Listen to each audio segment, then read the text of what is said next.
This is actually my new ring light that I got. I actually finally got it done just as I said I would. Like I said, I'm not capping. Nobody has to cap about anything over here, right? I'm not capping. But look, somebody had actually was asking me before I begin. Someone was asking me a little bit about myself, right? One of my loyal subscribers. So I'm gonna go ahead and answer them in particular that question, but I'm also going to talk about this just in general, right? But if this person gets it, then good. So here's the thing. The thing is that I'm actually a lot more successful on YouTube than what most people think. And the reason why it is I'm saying that even in the first place is because you have to take into consideration that I've been on YouTube as far as doing tarot readings um, since 2015 when hold on. I've been doing tarot readings and stuff like this in 2015 since my book came out early, right? The first trimester of 2015. My book actually came out 2014, but it didn't necessarily hit the shelves until I want to say February 2015. So um, when I first started doing tarot readings and stuff like that, the difficulties have essentially come from um, hitting strides and being so enthusiastic and wanting to do this and really being in love with this and really being in love with you know what I mean? The actual substance of this, right? Doing tarot readings, meeting new people from all across the world, getting to understand different perspectives. The difficulties ultimately is really because of hating individuals or just kind of, you know what I mean, small mistakes. The first time that my channel went down, right? The big channel, you know, the ones who was with me, they've been with me. They know I used to have a channel that has 10,800 subs on it. And what happened with that is that essentially somebody had hacked me. What happened is this person sent me an email, said, "Hey, we're noticing a lot of spam on your YouTube channel." I said, "Okay." Boom. They asked me for my password, stuff like this, email address. You know, gave it to them thinking that it was YouTube because it really did look like YouTube. That's how much time they had, which again adds to it. Just further confirms that that a lot of people on this planet need psychiatric therapy. But either way it goes, so this person got in and changed the country to Japan, and you know what I mean, just all manner of stuff that got taken down. And then, so now I'm like, wow, 10,800 subs, and I was just about to hit 2 million views collectively, right, overall. And for the first time in a long time, I actually saw that there was a future on this YouTube joint, right? So I had to start from scratch. This one got a thing, right? The one from January. It got I left that alone and restarted because I couldn't get back in because I had a security key on, you know, one of those electronic security keys, right? You plug it in your computer, and then your fingerprint and your password is essentially how it is that you access your accounts. So I had actually security keyed my stuff, my YouTube channel, so that you know what I'm saying? So even if a hacker was to know all this stuff, they're still not going to be able to get in because they don't have the actual physical security key. Only I do. So as I'm downloading something, right? Totally legal. TubeBuddy, right? The application of TubeBuddy on my then laptop. The security key with it made it so that when I changed my password, the security key had unfortunately locked my account. So essentially, it's been nothing but you know what I'm saying, BS. But ultimately, all this stuff is really because I really do care about what it is that I do. It's just that, you know what I mean, it's either someone hating or just, you know what I mean, lack of understanding. So I'm here now, you know what I mean, but I'm actually bigger on YouTube than what most people think.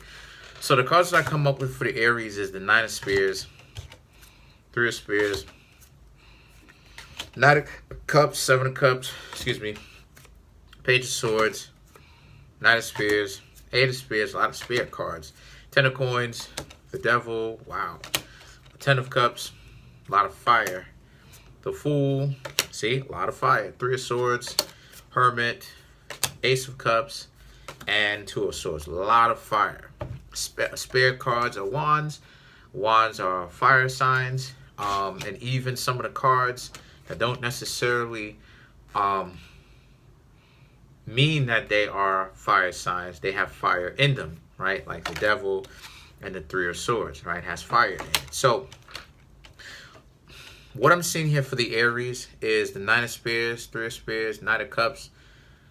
Tired of engaging in a relationship from the past that didn't work, heading towards the future, looking towards the future of your new relationships, or I should say your future relationships, and kind of being invigorated as to how those future relationships, right, happy again, because you're thinking about how those future relationships will essentially be better, right? Keeping a good head above your on your shoulders, staying optimistic. The Knight of Cups, the Seven of Cups, the Page of Swords. But a lot of you Aries are not being delusional with yourselves. You do most definitely understand how difficult the dating scene has become, because you see that a lot of people are fake, a lot of people are fraudulent, a lot of people are not being who they imply that they are or who they are showboating to be. This is the reason why I say a million times, my dear Aries, that it is important to hear a person's words and watch what they do. It's not enough, because I study trick magic or street magic, sleight of hand, misdirection, and things of this nature. Yes, I do. I study it. Why? Mind control. Why do I study these things? Do I study it to manipulate people? No, absolutely not. Absolutely not. The reason why it is that I study it in the first place is because I want to make sure I don't get tricked. So the best way that the best way that you can go about doing that is to study the actual trickery. Now, this is what it is that most people are doing, my dear Aries. They are essentially giving you a misdirection, in the sense that they're trying to get you to look in a different direction. So essentially they're putting their best foot forward. This is the reason why, as I say, that people, when it comes to engaging with other people just in general, have to, but especially in a relationship, you may be seeing the situation between yourselves and other people from a skewed perspective, because your perspective that is broad is a little bit more zeroed in and narrow, tunnel vision.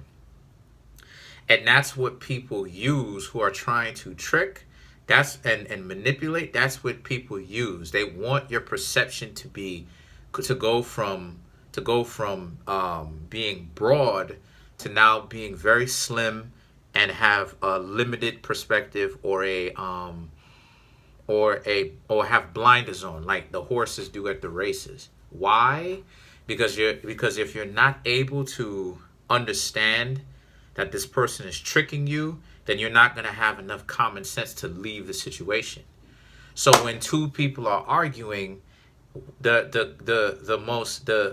correct answer would be to ask this person questions to try to trip them up, right? An even better a person is not even going to engage themselves in the situation, even when they're being goaded into or baited into being in the situation, because the whole argument in the first place is useless. You know, all this alpha stuff, for instance, all this alpha stuff and alpha this and alpha that, who cares? All this beta stuff, who cares? Alpha is nothing but a position. The alpha represents the leader of a group, but leaders can change. Leaders do change. We've seen this a million times. We see it with the presidency. If the president is the alpha, then why is it that the presidents change all the time? If one particular president was the alpha of alpha, then why do they change? Because the term alpha is stuff like this, beta and stuff like this are dispositions. They're placeholders. They're people who practice a way of life. You understand what I'm saying? Especially alpha. And this is the perception of what it is I'm trying to show you. Your perception is skewed because instead of people looking at it and saying to themselves and saying amongst each other, hey, this alpha stuff is goofy. Why don't we just go ahead, work together, okay? We pick the person among us that is the most qualified because they have the most knowledge, wisdom, and experience to actually lead, which is what qualifies a leader or an alpha. And actually listen to the direction of this person because they have the most hands-on experience and they know what they're talking about, and just sit and now do what we need to do and feed our families and take care of ourselves. You got individuals sitting up there bickering and arguing about who's alpha and why it is that you need to listen to them. No, you need to listen to me because, you know what I'm saying, I know more than you. How do you know what the person knows and the person doesn't know if you're not even asking them questions to find that out, where the limit of their understanding is? So this is the type of stuff that people who use trickery and the games, that's what the games are for. The games are to limit a person's understanding, to skew their perception. Now the Knight of Spears, Eight of Spears, and the Ten of Coins, I thought I was using the Halloween tarot for a minute, represent how a lot of you Aries are seeing this, right? Even though you are optimistic, a lot of you Aries have been meeting someone, maybe even have met someone that you're not necessarily entirely sure if this person really has your best interest in mind or if this person has just got some internal struggles that they've got going on. The definitive answer is it's both. This person is playing games with you because they have internal problems going on. And it's not your problem to actually fix that. It's their problem to try to fix that. So what's going on here is the Ten of Coins represents you have to have enough common sense for you to understand that it's over, right? And then you have the Devil, which rules Capricorn. And Capricorn, if we're going clockwise, is the 10th zodiac sign. And then you have the Ten of Coins, which is Earth. So Capricorn energy twice in this reading, which means that it's up to you to essentially have this person, it's up to you to essentially become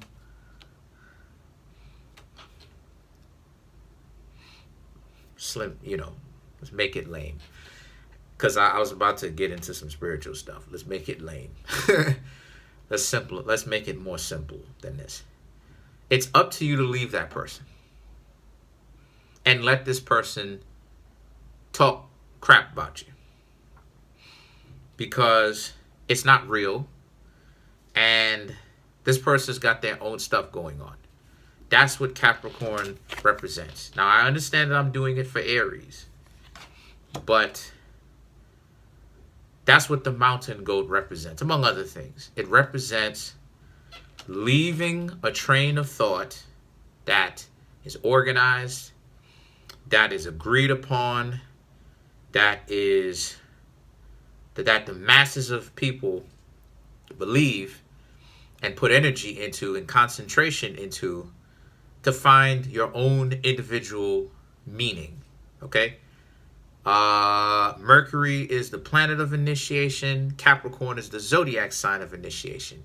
Thus, the whole name and stuff like this, because certain people will see you as this due to the fact that your ideas and mentality and the way that your mind works differently compared to the organized, agreed upon thought process. So the thing is that what does this mean for you? You get the Ten of Cups. It represents that you have to leave this person alone and let this person think whatever it is that they're going to think about you. The answer is these people are obviously messed up and they've got their own stuff going on. The Fool, Three of Swords, and the Hermit, all three of these things represent what you need to understand is you're on a different journey, right?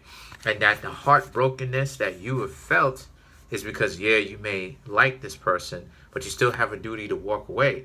The heartbreak that this person is feeling, right? Because if you can see the Three of Swords, the heartbreak between you, is that this person does like you in return, but they're too delusional and corrupted and twisted to actually do it in a functional manner.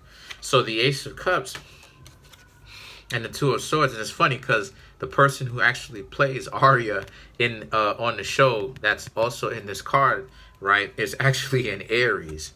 So trust me, I looked at their zodiac sign.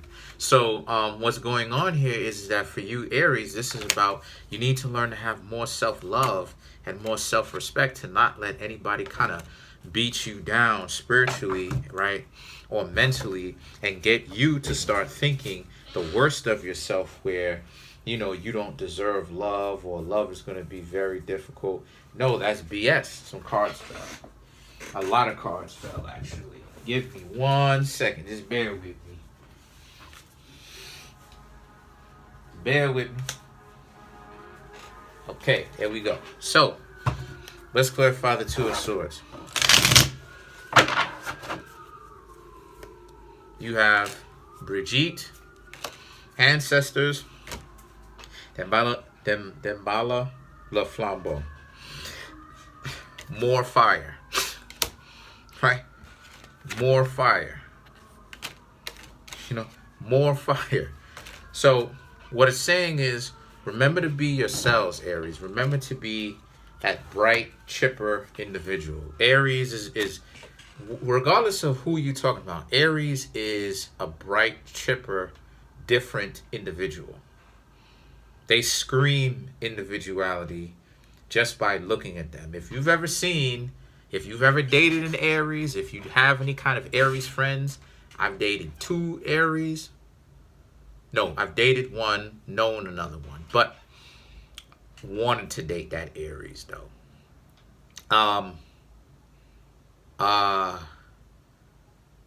But anyway, right? Regardless of the who or the what, the situation is the Aries is different. They look different. They act different. They're bright. They're chipper. They're just enthusiastic about life. Just everything, right? Forceful. They look different. They're anyway.